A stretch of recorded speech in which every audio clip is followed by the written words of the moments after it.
Hello, this is Gaetan Jeunesse, and I just watched Loyde Evans, the broadcasting of JW 2021 October, the more recent one.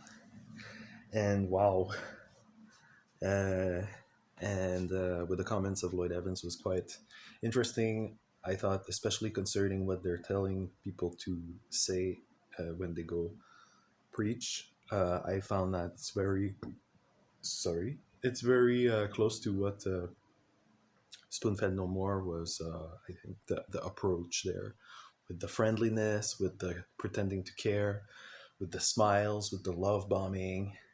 This is really how people get recruited in the Jehovah's Witnesses. It's not based on doctrine because the doctrine is very, very easily, if you get down to it, with the prophecy of 1914 and how it's based in like on particular on the Nebuchadnezzar dream of seven times, and these are taken from Bible chronology from the 19th century. So it's there's no Bible verse that is explaining that. That's it's completely a different interpretation, a very off spin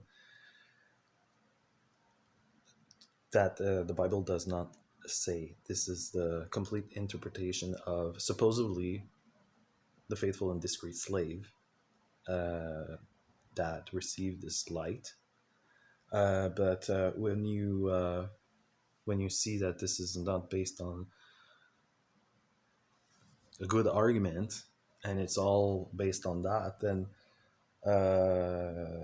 who are the governing body? They're nobodies. They're just random dudes appearing on camera and pretending like they can control you and tell you what to do. So, and then you have examples to follow. This woman that was had this disability, or she was half blind and deaf, and she was it has to take a long time to get to the meeting. And there's this sister that was preaching to her. There was a friendship there. She's trying to get her to the meetings, and eventually she got to the meetings, and then she had to change the way that she wear because she was wearing pants at the meeting. So it was a big deal to make her understand that no, she's not allowed to wear pants at the meeting. And she was saying that there's some Bible verses that were saying that, uh, where there's no Bible verse that tells women what to wear on their legs.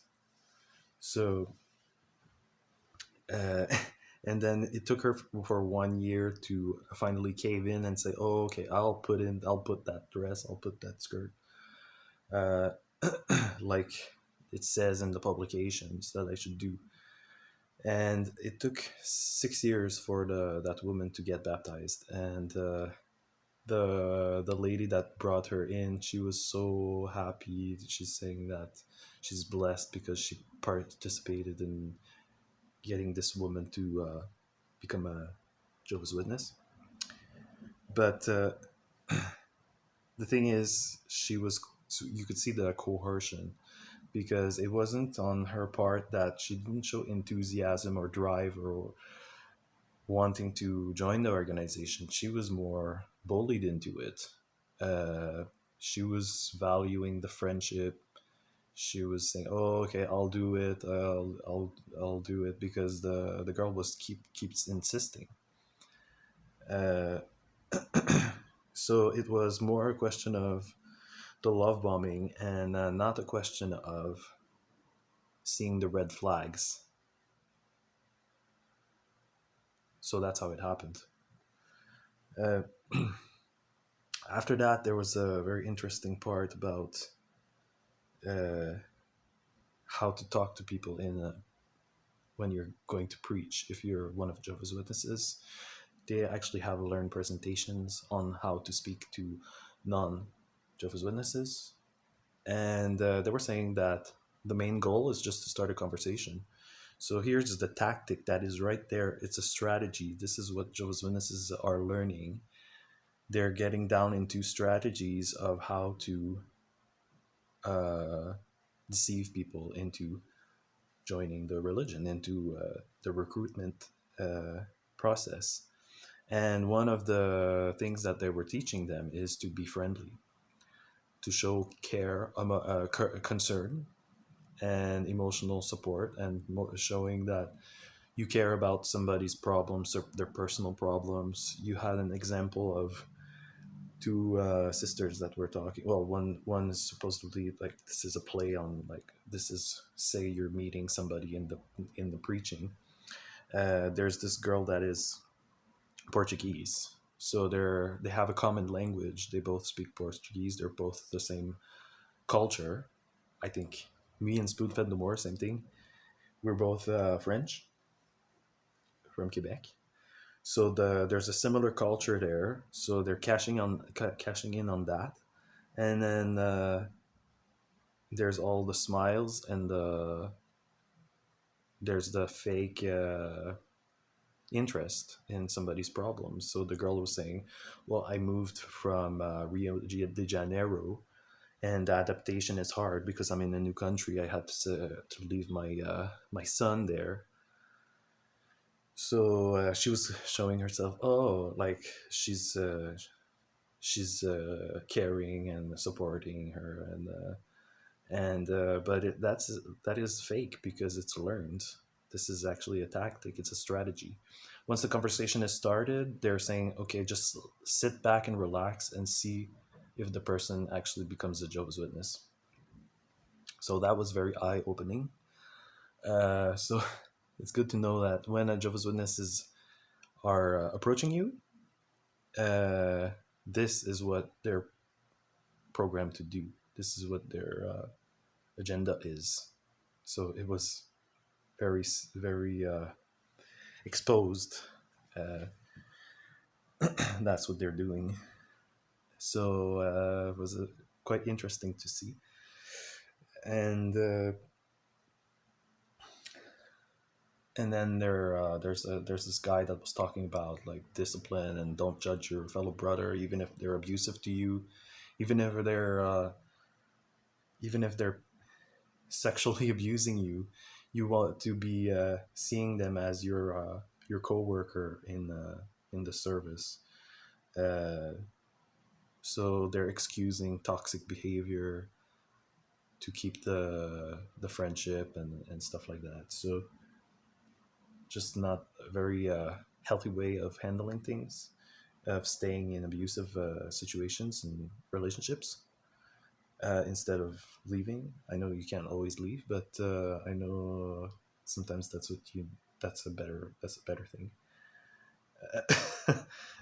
Especially if you're Jehovah's Witness, then leaving is definitely the better thing.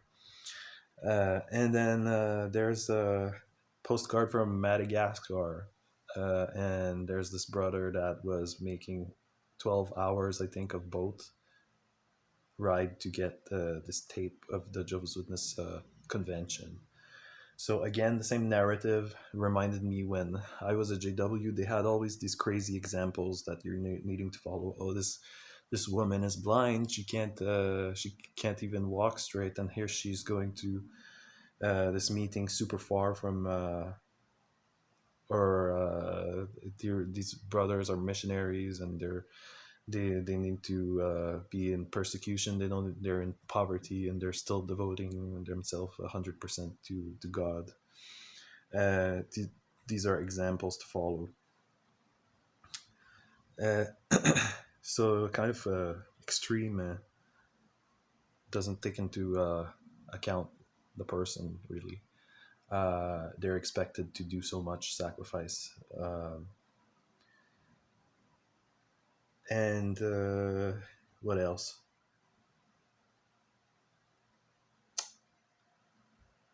There's a music video at the end. It's finished with a music video, and I can't believe it. When I was at JW, there's never music videos. That's ridiculous.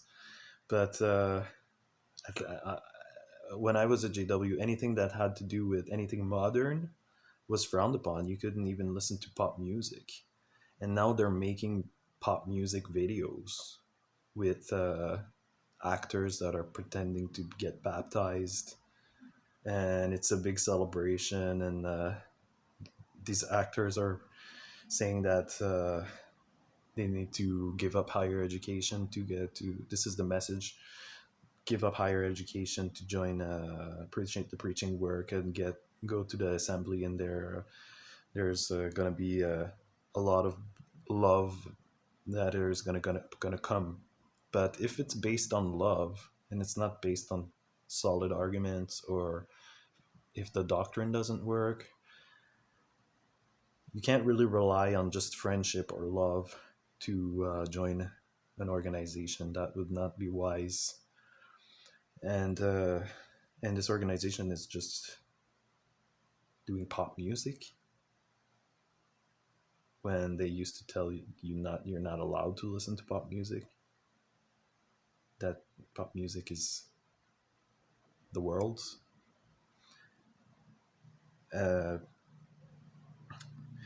so yeah, that's my thoughts about the Loyde Evans and JW Broadcasting, October 2021. This is Gaetan Jeunesse signing off.